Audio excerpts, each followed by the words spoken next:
Hello, j'espère que vous allez tous très bien et aujourd'hui on va parler habitudes de vie, style de vie, tout plein de petites méthodes pour se sentir bien dans sa peau. Je vais vous donner 15 habitudes alimentaires que j'ai adoptées et que je trouve vraiment top, surtout si vous commencez un rééquilibrage alimentaire. Et je commence tout de suite, c'est parti!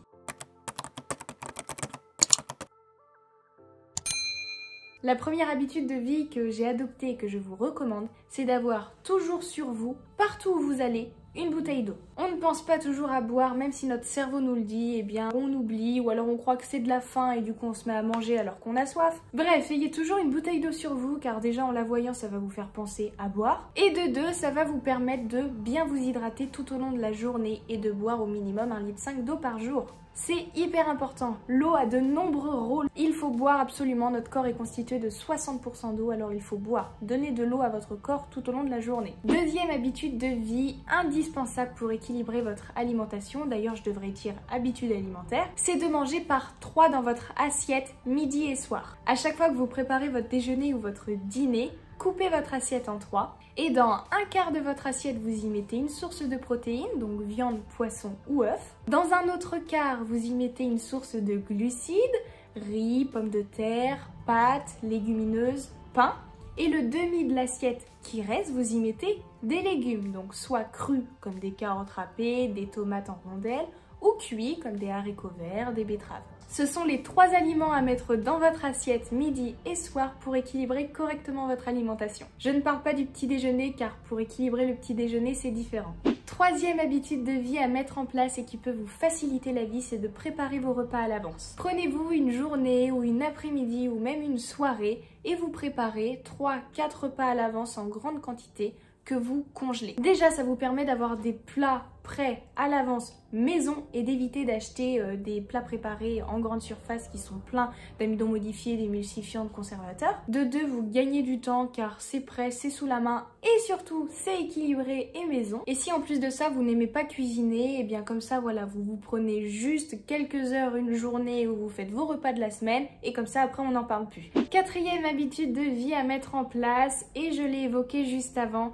c'est d'utiliser la congélation. La congélation ne détruit pas la valeur nutritionnelle du produit, elle abaisse légèrement les valeurs organoleptiques, c'est-à-dire le goût et la texture, mais ça reste très minime. Et pourquoi je vous conseille d'utiliser la congélation, c'est-à-dire acheter des légumes nature surgelés, acheter des sources de protéines que vous congelez, comme des escalopes de poulet par exemple. Pourquoi? Car le jour où vous n'avez plus de légumes frais, par exemple dans le placard, et que vous ne savez pas comment équilibrer votre alimentation car il vous manque une source de légumes, eh bien vous prenez dans votre congélateur ce que vous avez acheté il y a quelques semaines, votre sachet de brocoli nature, je précise bien nature. Évitez de prendre toute préparation déjà toute prête cuisinée en surgelé, hein, il y a des conservateurs et des choses ajoutées. Eh bien ce petit sachet de légumes brocoli, vous le décongelez, vous en faites une poêlée avec quelques épices, et ça dépanne, ça permet d'équilibrer votre alimentation sans avoir toujours des légumes frais dans le placard. Cinquième habitude alimentaire, habitude de vie comme vous voulez, à adopter, c'est de supprimer l'achat de tout produit transformé. Essayez un maximum d'éviter donc tous les sandwichs déjà prêts, les salades déjà prêtes, et essayez d'avoir un maximum de produits bruts chez vous, c'est-à-dire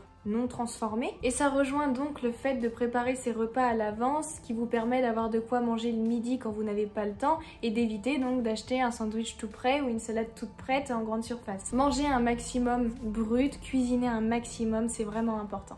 D'ailleurs, le conseil suivant que je vous recommande absolument, c'est d'apprendre à cuisiner. L'alimentation, toute votre vie fera partie de votre quotidien. On a besoin de manger, c'est comme ça. Donc, autant apprendre à cuisiner. Je vous demande pas de faire de la grande cuisine, mais rien que d'apprendre les proportions pour une béchamel, apprendre les proportions pour un appareil à tarte. Ce sont de petites choses toutes bêtes, mais qui vous permettent de faire maison votre propre cuisine et de faire maison ce que vous apportez à votre organisme. Septième habitude alimentaire à mettre en place, c'est de manger au moins un fruit cru par jour. Pourquoi? Car manger au moins un fruit cru par jour vous apporte une quantité non négligeable de vitamine C. La vitamine C est une vitamine antioxydante, c'est-à-dire qui va éliminer les déchets produits par notre organisme. Et cette vitamine est thermosensible, c'est-à-dire qu'elle est détruite à la cuisson. D'où l'intérêt d'en manger au moins un cru par jour, c'est-à-dire que ça vous assure un apport en vitamine C au moins une fois dans votre journée. L'habitude alimentaire suivante, c'est de choisir plutôt des tupperware pour le midi quand vous mangez au travail par exemple, plutôt qu'un sandwich. Quand je dis tupperware, c'est une salade équilibrée, donc par exemple pâtes, thon, tomates, vinaigrette que vous avez préparé à l'avance. Ou alors ça peut être un plat que vous avez fait à l'avance dans la semaine, que vous aviez surgelé, qui se finit dans votre tupperware et que vous avez juste à faire réchauffer. Un plat préparé dans un tupperware va s'équilibrer beaucoup plus facilement qu'un sandwich. On peut tout à fait équilibrer un sandwich, mais si vous mangez un sandwich tous les midis, il y a quand même une grande quantité de pain et souvent peu de fibres, peu de légumes. Il y a souvent que 2 rondelles de tomates et un petit peu de salade. Donc le sandwich, évidemment que vous pouvez de temps en temps si vous arrivez à correctement l'équilibrer. Mais voilà, privilégiez plutôt des salades ou des plats que vous avez fait maison à emporter pour permettre d'avoir une quantité suffisante en fibres, une quantité suffisante en protéines et une quantité raisonnable et suffisante en glucides, en féculents. Écoutez vos sensations de faim et vos sensations de satiété. Pour cela, déjà, mangez lentement. La sensation de satiété arrive qu'au bout de 20 minutes de repas en moyenne. Donc si vous mangez en 10 minutes, déjà c'est foutu. Donc voilà, prenez le temps et écoutez-vous. Quand vous ressentez une sensation de satiété, ralentissez ou arrêtez-vous. Ça veut tout simplement dire que votre corps vous dit « j'ai assez d'énergie, j'ai tout ce qu'il faut, il n'y a pas besoin de plus ». Et même chose à l'inverse, écoutez vos sensations de faim, c'est-à-dire que quand vous avez faim, c'est votre organisme qui vous dit « j'ai besoin d'énergie, alors donne-moi à manger ». Donc dans ces cas-là, il est important d'écouter son corps et donc de lui donner à manger, mais pas n'importe quoi. Car en fin de compte, ces sensations de faim et de satiété, c'est votre organisme qui vous parle et ce sont les meilleures indications pour savoir quand vous devez manger et quand vous n'avez pas besoin de manger. L'habitude de vie numéro 10 que j'ai adoptée, qui est vraiment importante, c'est de boire un grand verre d'eau au réveil. Quand on dort, on passe plusieurs heures sans boire, sans hydrater notre organisme. Alors quand vous vous réveillez, buvez un grand verre d'eau et ça va aussi permettre d'ouvrir l'estomac entre guillemets et de potentiellement déclencher la faim. Et après avoir bu ce verre d'eau au réveil, au cours de votre petit déjeuner, buvez une boisson chaude qui, pareil, va permettre de vous hydrater rapidement.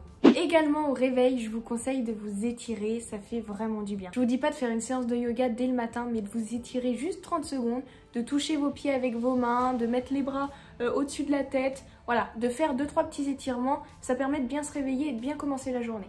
Si vous avez une activité assez sédentaire, si par exemple vous passez votre journée au travail assis sur une chaise, il est super important de se lever de sa chaise régulièrement, essayez de le faire toutes les demi-heures. Rien que d'aller chercher un verre d'eau, de faire le tour de la table, de sortir prendre l'air et de revenir. Ça permet tout simplement d'activer vos muscles régulièrement dans la journée et c'est super important et ça limite la sédentarité. Également, essayez de prendre l'air au moins une fois par jour. Si vous êtes enfermé toute la journée, allez vous promener même juste 5 minutes ou alors sortez sur votre balcon ou sur votre terrasse.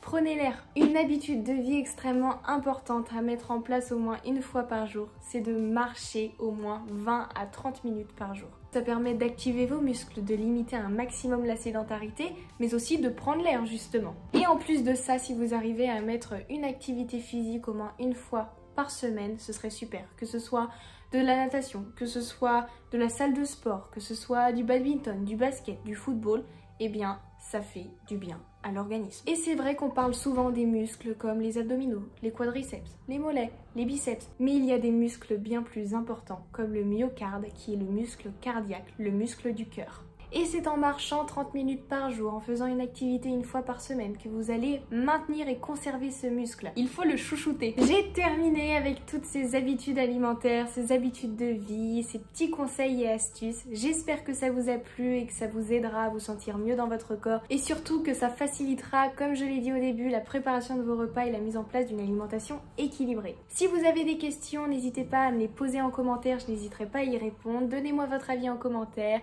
likez la vidéo si elle vous a plu et abonnez-vous pour plus de contenu. Si vous souhaitez une consultation spécialisée diététique, je fais des consultations en ligne, je vous mets le lien dans la description. Vous pouvez me retrouver sur TikTok et Instagram sur lesquels je poste régulièrement des recettes saines et gourmandes. Je vous mets les liens dans la description et je vous dis à la semaine prochaine. Bye bye.